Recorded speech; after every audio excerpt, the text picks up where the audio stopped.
सिंध के chief minister Murad Ali Shah से तो वो तालिब इल्म बेहतर निकले, वो गाड़ी डॉक्टर अच्छा निकला, तालिब इल्म अच्छे निकले, वकला अच्छे निकले, सहाफ़ी अच्छे निकले, सियासी वर्कर अच्छे निकले जो मुसलसल कैनालों के खिलाफ एहतजाज कर रहे हैं। चीफ मिनिस्टर सिंध मुख्तलिफ जो यू टर्न के हवाले से मशहूर हो चुके हैं और यू टर्न कैनालों के हवाले से तकरीबन 6 मरतबा ले चुके हैं। अब वही मुराद अली शाह जिसके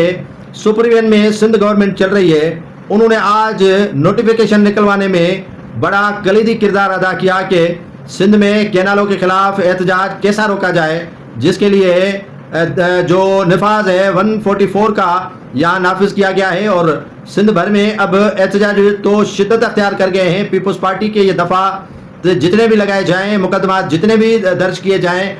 ATC की FIR भी दर्ज की जाएं, लेकिन सिंध का शऊर इन एहतजाजों से बाज नहीं आएगा। कैनालों के खिलाफ एहतजाज तो होगा